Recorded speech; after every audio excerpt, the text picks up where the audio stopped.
এখন পালাচ্ছ কেন? নাকি শুধু ড্রিঙ্ক করলেই আমার কাছে আসতে ইচ্ছে করে?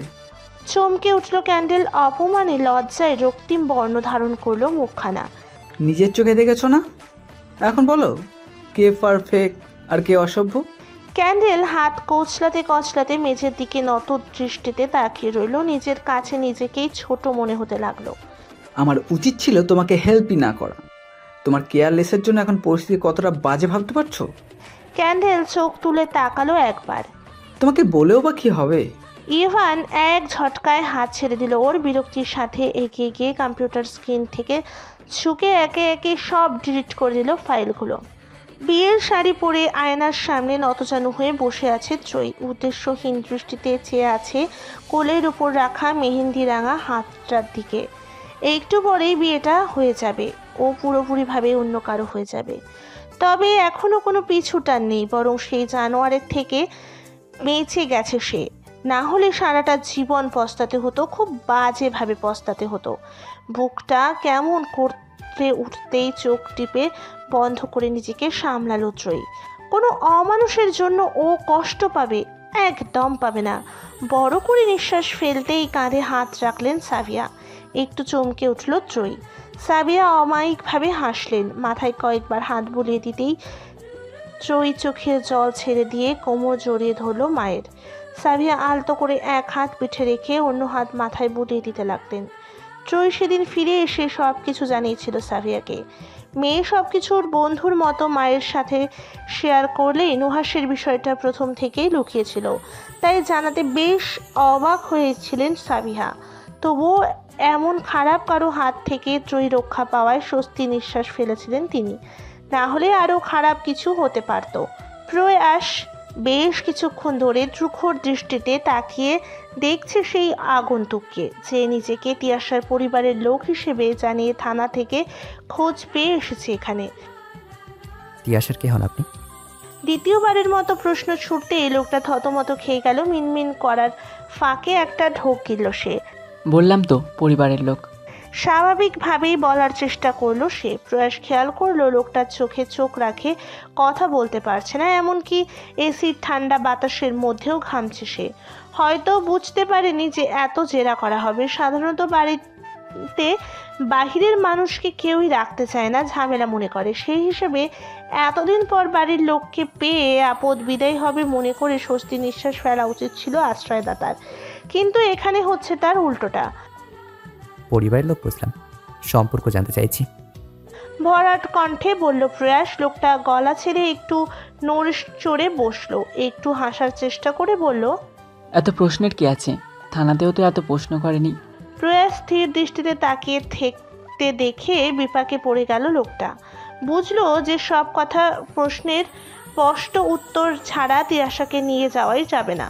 লোকটা জিভ দিয়ে ঠোঁট ভিজিয়ে নিল, কপটে একটা নিঃশ্বাস ফেলে পড়ল, আমার স্ত্রীও।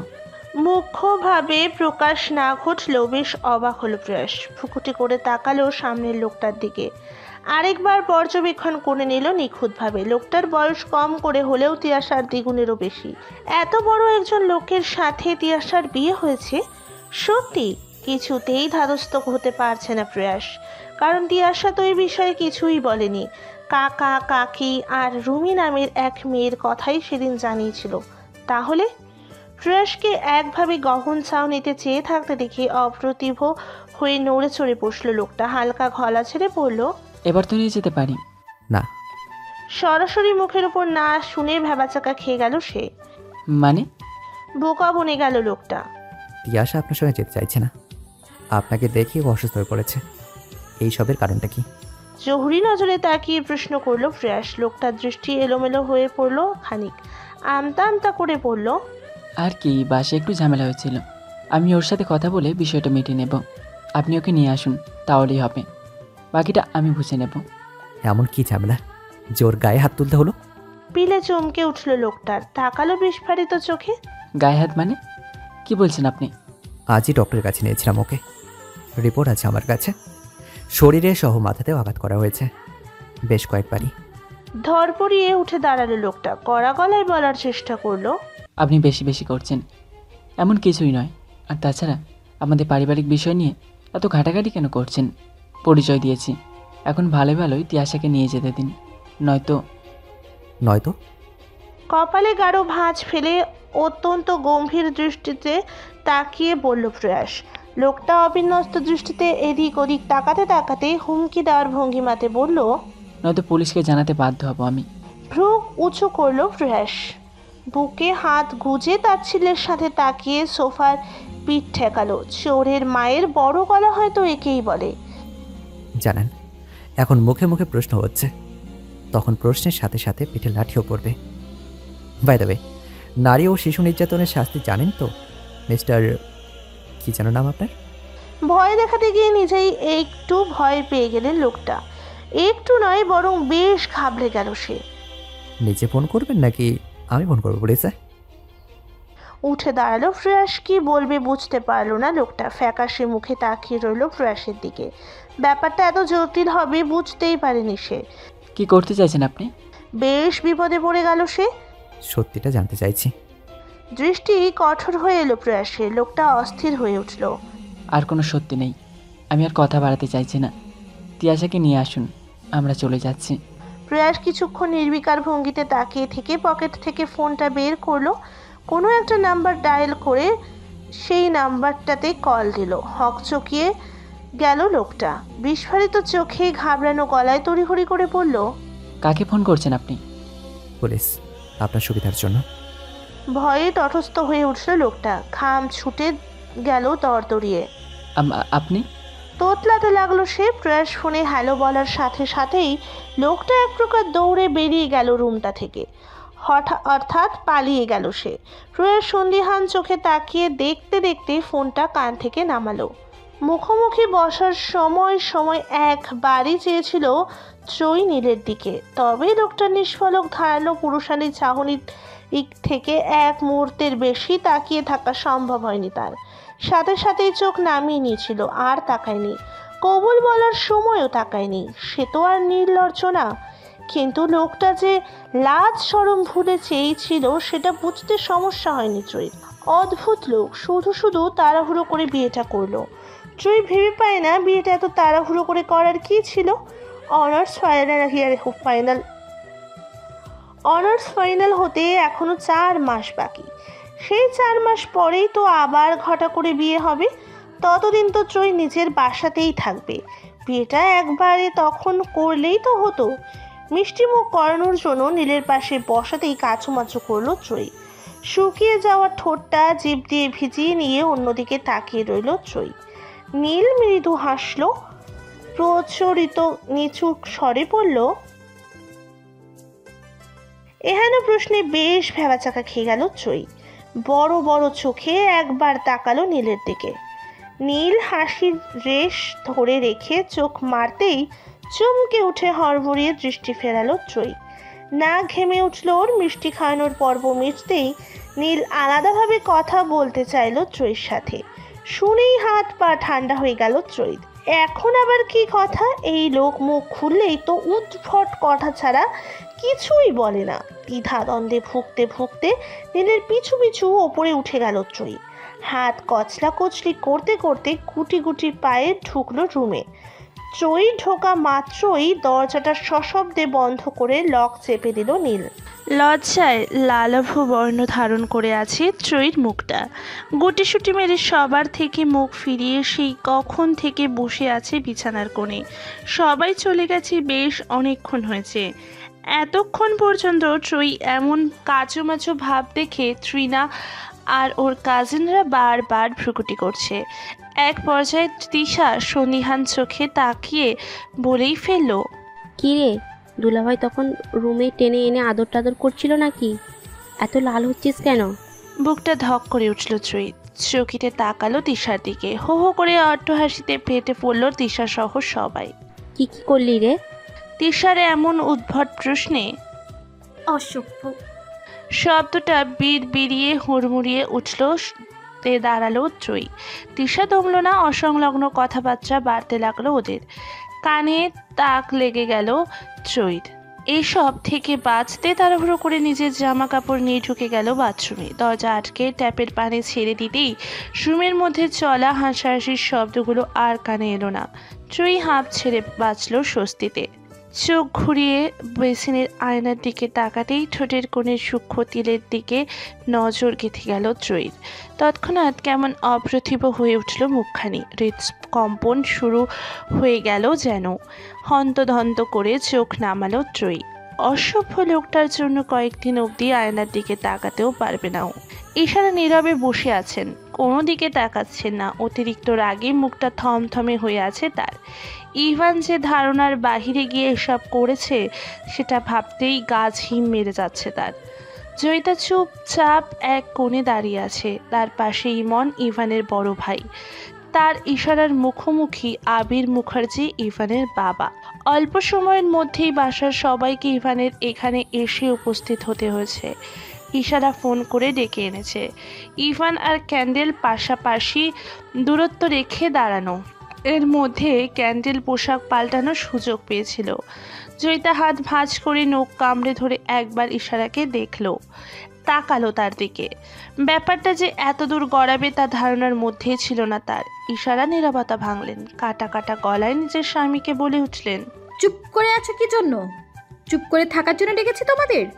ইভান বিরক্তিতে কপাল কুঁচকালো, দরাজ কণ্ঠে বলল, কিছু নেই, মানে নেই এখানে, অস্বীকার করার কিছু নেই তো। ইশারা ফুঁসে উঠলেন। তোমার ছেলে এখনো অস্বীকার করছে, ভাবতে পারো? রাগে মুখ দিয়ে কোনো শব্দ বের করতে পারলেন না।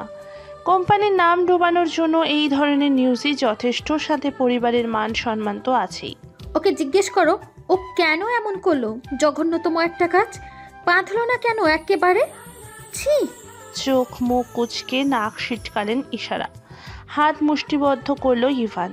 ধৈর্য আর সহ্য শক্তির বাহিরে চলে যাচ্ছে সব কিছু ইমন খেয়াল করলো। মাকে উদ্দেশ্য করে বলল,